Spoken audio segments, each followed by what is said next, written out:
don't be afraid to be uncomfortable. When I was leading the team at Ceridian, we actually had hashtags about dare to dream, and I used to tell my team that the moment they got comfortable, they weren't doing their job. Like you need to be uncomfortable in what you're doing, because when you are, that means that you're making change. You're doing things that are pushing the organization or people forward. And I think that that's what we're looking for. In the next 6 months to 6 years is going to be full of disruption and a lot of discomfort. But I also see so much opportunity and possibility ahead of us.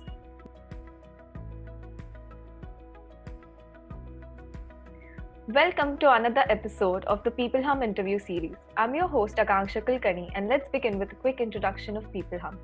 peopleHum is an end-to-end one-view integrated human capital management automation platform, the winner of the 2019 Global Cody Award for the HCM, that is specifically built for crafted employee experiences and the future of work. We run the peopleHum blog and the video channel, which receives upwards of 200,000 visitors a year and publish around 2 interviews with well-known names globally every month. And now for our guest, Lisa Sterling. She is a forward-thinking, engaging, and dynamic leader who has been disrupting the business and HR landscape to create cultural and organizational performance excellence in the past 20 years. As a former Chief Police Officer and HCM product expert, Lisa led one of the most radical cultural transformation for a fast-growing high-tech company. We are extremely happy and honored to have her on our interview series today. Welcome, Lisa. We are thrilled to have you.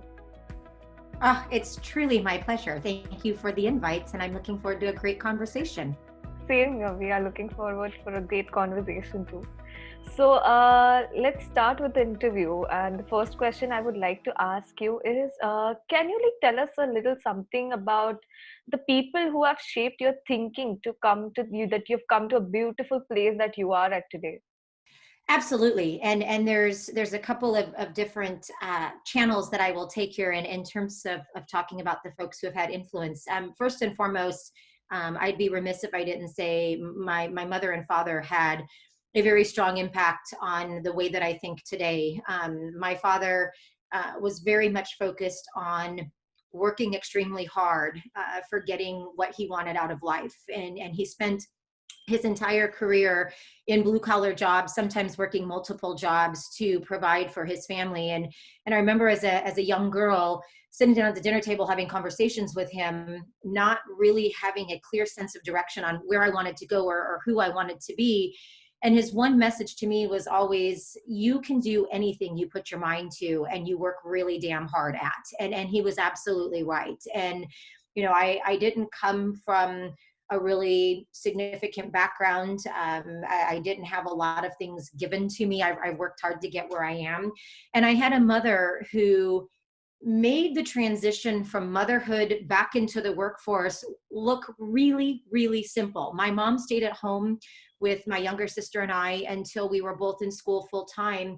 And she transitioned right back into the workforce and went on to spend 30 plus years working for the public school system within the city that we lived in. And back then it looked easy. She stepped out of the workforce to be a mom and stepped right back in to provide for her family. And as we know now, it's not always that simple. So I would definitely say my parents. There's also been a couple of really important people in my career.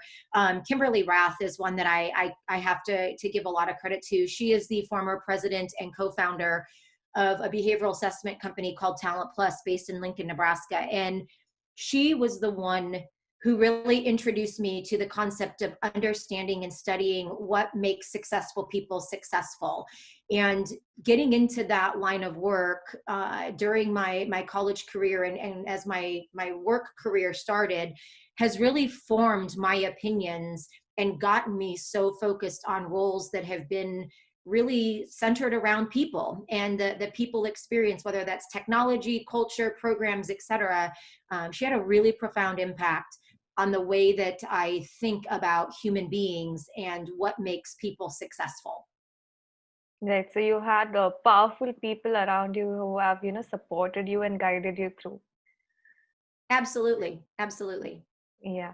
So moving on to our next question, what would be the two or three things that would characterize the ideal employee culture for the organization to be on the winning side of the term of growth? Yeah, so there's a couple of things that I think not I think I know are absolutely instrumental to the success of an organization, and that first and foremost comes with a strong set of values that truly not just represent the business, but represent the people that come to work every day at that business. And all the great organizations that I have seen over the years have had a really strong set of values, of behaviors, that they live by. If you look at some of the best brands in the world, the Ritz Carlton Hotel Company, as an example, has a credo of ladies and gentlemen serving ladies and gentlemen. They've never faltered from that. That is a part of just their DNA, and it has allowed them to rise to being one of the most successful hotel brands in the world. The same goes with other organizations. You have to have that strong value, and those strong values then lead to a prominent brand.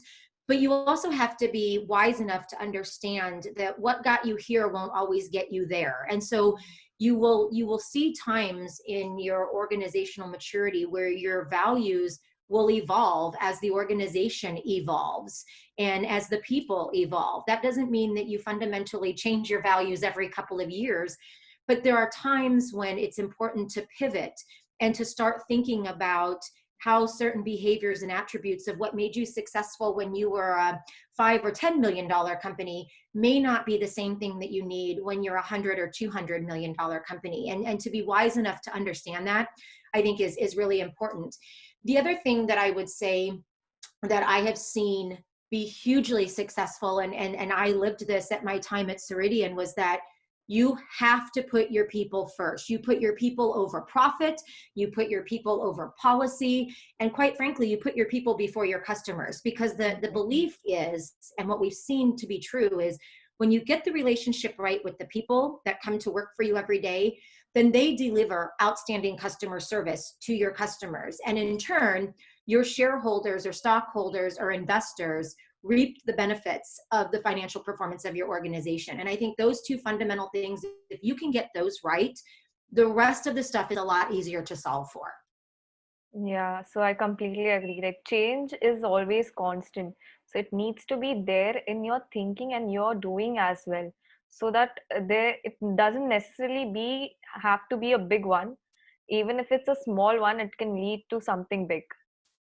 It absolutely can be. And to be wise enough to know the difference, I think is the challenge. And I've had the great privilege over the course of my career to work with founders, to work with very large CEO based organizations. And what has always been interesting to me is to watch the different mindsets of those individuals in leadership, and the ones that understand that even things like the executive leadership of an organization, there comes a point in time where sometimes the organization outgrows some of the people who helped get the organization to that level of success, or the individuals outgrow the organization. To be able to have those types of candid and continuous types of conversations are really where the power comes into that leadership, and the success of the organization is seen. Yeah, right. I agree with you. So, moving on to our next question, I would like to ask you, where can the organization start in order to build stronger employee engagement? And the commitment to the organization's new culture and values. How can you get that? Yeah, well, first and foremost, it's definitely not by hiring a consulting company to come in and do it for you. And unfortunately, I've seen that be the methodology for a lot of organizations. It's truly very, very simple. And I say this all the time. This isn't rocket science. You go to where the action is. You go speak to the people in your organization who call your company their place of employment every single day. You go talk to those people who are on the front lines, who are engaging with your customers. You talk to your frontline leaders. That's where the most profound impact and information can come from. And when we went through this cultural shift at Ceridian, David Ossip, the CEO of the organization, did not gather the executive leadership team and say, let's get around the table and decide what our values are going to be or what type of culture we have. We went and we spoke to the people. And I think Right. that's where a lot of organizations miss is the people that are on the front lines or on the ground, so to speak, many, many, many times have the answers to the really hard questions that the executives are trying to answer. The challenge is they don't have the means to get that information to the executive leadership team, nor do they have the authority in their minds to make the recommendations and provide the commentary. And so when you go to them, and I have to quote a dear friend of mine, Kat Cole, who is an amazing president and COO of a very large company. She said, go to those people because they will be able to tell you how to fix the big things before they become big things. Right. And that goes for everything that we do. And if you're looking to transform your culture or you're trying to evolve your values, don't go spend millions of dollars hiring a bunch of consultants to come in and interview your leadership. Go spend the time and the resources to go talk to the people who can probably give you more information than you actually need, but it's information that can be turned into something very, very valuable for the future success of your company. And again, you have to go to groups of people who also have diversity of thought and diversity of opinion. I hear organizations all the time when they kind of get their culture in place, then they start to focus on, well, we want to find people who, and I air quotes, fit our culture. Well, here's the thing. We don't want all like-minded people in our organization. We want that diversity, not just in terms of, ethnicity and gender and things of that nature. We want it in terms of thought. And when you get so focused on identifying and selecting and grooming just certain types of perspectives and people in an organization, you start to get stale and stagnant. And that's where organizations, I think, miss opportunities to pivot at the right time because they've gotten so focused and set in doing things a certain way that they almost rest on their laurels, and they miss opportunities to move into a new market or into a new space or into a new geography. If you just go talk to the people, they will tell you. And 9 times out of 10, they know more than we do Yeah. when it comes to what's needed to help them feel committed, loyal, engaged in the organization. Well, and the other thing I would just add to that is, we spend an enormous amount of time, at least as a publicly traded company. The Ceridian went through a very successful IPO in 2018, and before the IPO, transparency was a core component of who we were as an organization. And I think any organization who wants to be successful has to be transparent with their employees, the good, the bad, everything. And when organizations make that transition from being privately held or invested in by PE firms to publicly traded, a lot of times they lose the transparency because they get so caught up in, okay, well, we cannot disclose material non-public information or whatever it is. You can do both, and you can do both successfully. And that is one of the things that I would say I pride myself most on at Ceridian is as we made that transition, we made sure every single one of our employees heard the same story that David Ossip and our CFO were given to our investors on our earnings calls. We were immediately turning around and sharing that information with our employees. So it's definitely a two-way street. It's not just about asking employees for feedback and insight, but it's also making sure that you are being as transparent and sharing the same things internally as you are externally. Because when there's a disconnect there, people start to question your motives and your intentions. And that's where lack of trust can start to kind of insert its way into the conversation. And again, just being open, you'd be amazed at what it does for creating a wonderful employer-employee or even just human relationship. Right. I understand that. That's like, this is exactly needs to be done. Absolutely. Yeah. So the next question that I would like to ask you is, what do you think is the role of an organization culture in achieving the organizational goals? Well, I mean, in my opinion, and from my past experience, it plays a significant part. People in organizations don't necessarily work for the logo or for the name on the side of the building or what have you. They come to work every day because they have a set of skills and experiences and talents and strengths that they can, can deliver to the organization. And so the organizational goals are all about helping people understand their purpose. And to have organizational goals for the sake of goals is not successful. I've watched many organizations try to do cascading goal philosophies as part of their performance experience, and it falls flat on its face every time and fails miserably. And the reason behind that is because organizations forget the most important approach to that, which is the connectivity between my purpose as a person coming to work every day and how what I do impacts the greater good of the company. And so organizational goals 100% are necessary and are significant.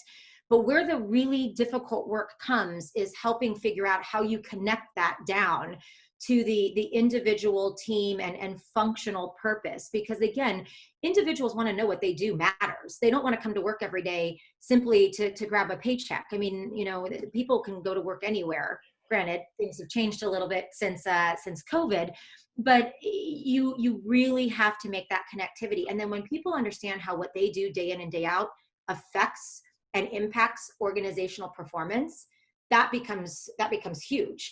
And so that cultural element of that is a large part of that, because organizations that get that relationship right are the ones that are able to create that linkage between what the company is trying to achieve and what the individuals are trying to achieve, and how those two things work collectively together. Correct. Yeah, I agree with that. And that really resonates with it. That connection needs to be there, and that's really important. So, It is. yeah. So, employee retention and talent acquisition still remain a challenge for even the top organization. So, what is like your opinion is the best strategies for organizations to solve it?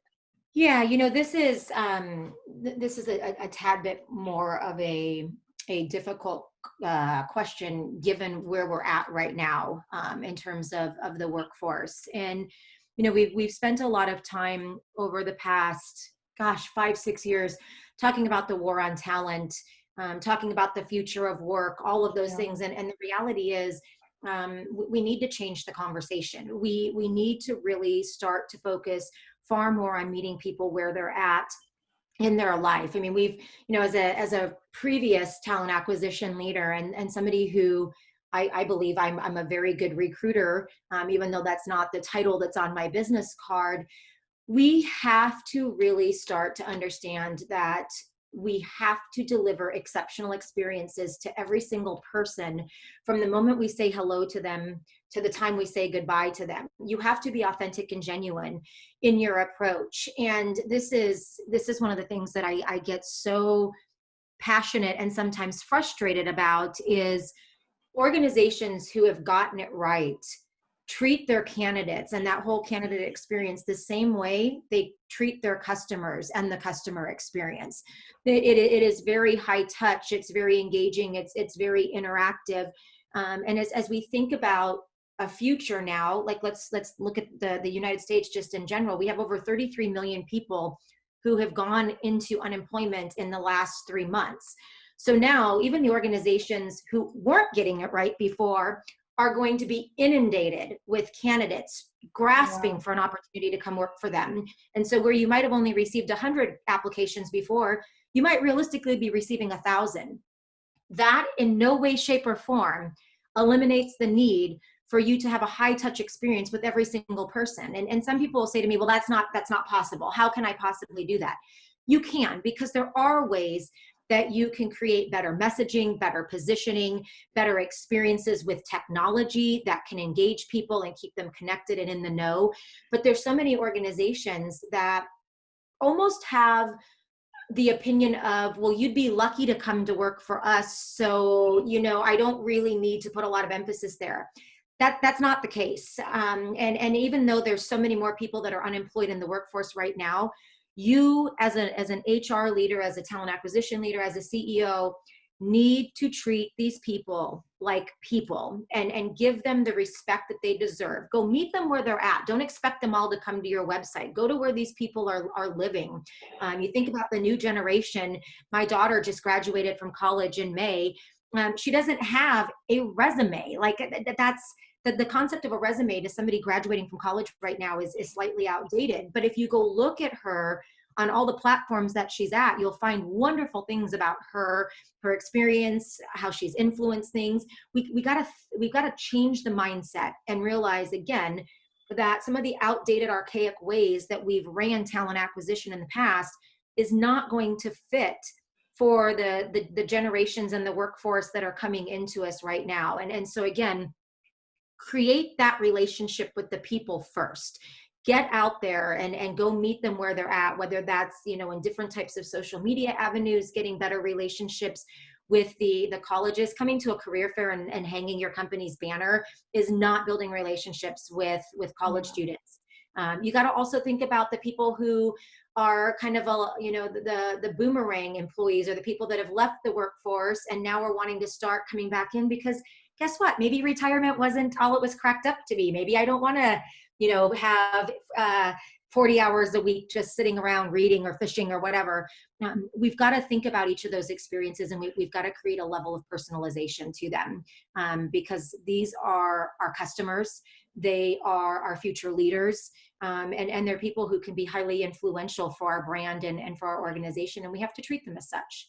Yeah, so you need to be flexible enough to accommodate their expectations as well, so that they open up, and it's like, that's better for you as well and them as well. So together you can grow. Well, exactly. And if you think about some of the common, I call them the common misnomers that people have had, we before COVID, we didn't think we could possibly allow our workforces to work from home and be productive. We assumed that people would be watching TV or doing their laundry, and the data is proving differently, that actually individuals are as, if not more productive. Now we're dealing with other issues where people are working ridiculous hours because they can't separate work and life. But the same thing goes for our candidate acquisition experiences. Like, I've been a huge proponent for years of saying, like, look, let's not use just ATS technology and communication methodologies. Let's get into using text messaging or chat bots or engaging with people in different ways. And we've been slow to move because we don't think that people will adopt that. Well, there's lots of experiences that have happened over the past 3 months that say, stop assuming what will and won't work and go try it. And see, because you'll be amazed at how people react. Right. So experimentation is also a big part of it. Absolutely. That's a great word. We should absolutely experiment with the different experiences that we have. Yeah. So I would like to ask you the next question is, why do you think employees underperform, and how can organizations fix that? How can they not have people as such, and make them a better employee? Yeah, as a former chief people officer, this is something that, like, it gets to the core of my heart, because here's the reality. People don't come to work every day to fail.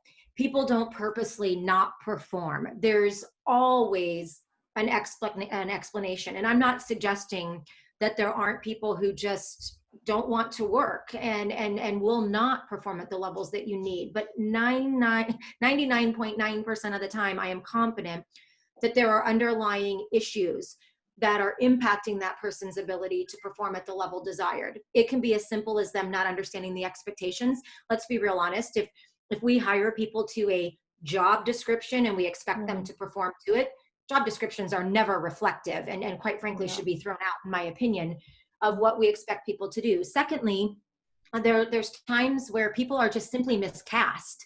They have great strengths and talents and skill set, but the role that they've been placed in doesn't accentuate those. And so it's important to understand that before you move to terminating somebody because they're not performing, there's an opportunity to recast them into a role that might actually better leverage their strengths, knowledge, skill set, et cetera. There's also the element of, like, hey, look, not everybody works well for certain leaders. Like, we know that our processes in a lot of organizations in getting people into leadership positions isn't always a good process. Yeah. We just promote the individual contributor into a leader because they were performing well. And the relationship between the employee and the leader is not working. And then lastly, and especially, I shouldn't say lastly, because it's more important now than ever, is you don't understand the person's life when they walk in the door. And I say walk in the door theoretically. Obviously, we're not all walking in the door right now, but organizations for so long have expected you to come to work and leave your personal life at the door and not allow it to influence you. Well, let's be honest, that does not happen. I have been a hot mess before in the office when I've had something going on in my personal life where I've shut my door and I've sat at my office and I've cried hysterically because something was impacting me. Those things don't go away simply because it's 9 o'clock in the morning, or it's a Wednesday afternoon. And so again, ask the questions when people aren't performing. My number one thing is don't be quick to move to action. Be quick to seek understanding and go listen intently and ask questions. And they will probably once again tell you that they don't like the job. They're not a fit for the job. Maybe, they're having struggles at home, whatever that is. But we're so quick to want to throw people on a performance improvement plan, which quite frankly, in my opinion, don't work, versus really seeking to understand and then making the necessary movements. Sometimes the best decision is to have a graceful and delightful exit. And I'm a big believer in you can say goodbye to people and you can do it with grace, you can do it with dignity, and you can do it with delight for people. And that sometimes is the answer. But don't immediately move to reprimand or try to fix the problem without seeking to understand why there's an issue to begin with. There's two sides of this to look at now. There's the side that we just talked about, and then there is this other side where we are starting to see the burnout potential that could be coming, because now that people are working from home, it's far easier to run back to the kitchen table or their home office or wherever it is to finish up some emails at 9 or 10 o'clock at night after they've put their children to bed. We have to find fluidity and intersection between work and life. I'm not a big believer in work-life balance. I'm not a big believer in work-life, like having different segments. You have to find how to create fluidity and intersections between the two. And when you do that, you can live harmoniously and be successful in both. And that's not to say that sometimes your family's not going to suffer. I mean, my kids, there are times where they want me out on the boat while I'm here at the cabin, hanging out with them. And the reality is I can't. But then there are times where I'm going to walk away from my desk in the middle of the afternoon and put work on hold so I can go have lunch with my children. It's finding how to build that intersection of the two. And that looks different for every single person. Yeah, right. I completely agree with you. Like, the answer that you're giving and your views are very, on point, and that really resonates with it. So, to wrap up this interview, lastly, I would like to ask you, do you have any important sound bites that you would like to leave me or the audience with? Yeah. So, it's funny because I'm not, like, the things that we've talked about today, again, in my opinion, and I'm sure many of our listeners, once they hear this, will agree that this isn't rocket science. A lot of being an exceptional leader in any organization, in any function, is really using common sense. And I joke with my children. I have 3 daughters who are 12, 14, and 22. And I joke with them all the time that honestly, everything we ever learned about leadership, we learned in kindergarten. It's about treating people the way you want to be treated. And when you start to look at people, not as resources, which is quite frankly one of the reasons why I despise the term human resources, or assets, they're human beings. And whether you give them the title of employee or contractor, whatever, the title is human. We are all human. And what we're talking about today is not anything that's really difficult to do, but for some people it is hard for them. And so what I would always say, and I say this about everything that I'm passionate about, is don't be afraid to speak up and use your voice. And if people aren't listening, then shout. Sometimes it takes shouting from the rooftops or from the mountaintops to get people to listen. And if they don't listen to you the first time, the second time, the third time, do not feel defeated. Keep shouting, because at some point you're going to get somebody who listens, and that's going to be helpful. But more importantly, again, when I talked earlier about our employees, be the voice for the people who don't have the platform or the authority to speak up. Like, that is our responsibility, whether you're a CEO, whether you're a frontline supervisor, or you're a team leader. It is your job to give people the platform and the authority, or to become the platform and the authority that can speak on their behalf. And lastly, don't be afraid to be uncomfortable.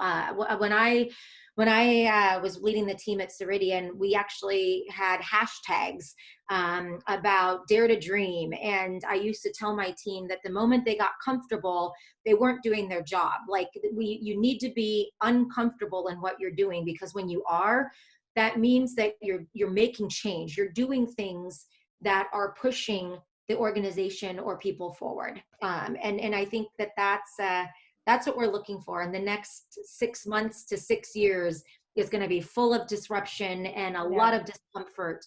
But I also see so much opportunity and possibility ahead of us. Yeah, so every situation has their pros and cons, and so does this as well. So we need to Absolutely. focus on the pros as such, and try to deal with the cons and get them under the table. Yes, absolutely. Lisa, it was a pleasure talking to you, and I enjoyed it thoroughly, and I'm pretty sure that our audience are gonna, they are going to enjoy it too. I really appreciate your time, and your, the learning experience that I got through this was amazing. So thank you for that, and let's keep in touch. Here forward, and you stay healthy, you stay safe, and all the best for the future.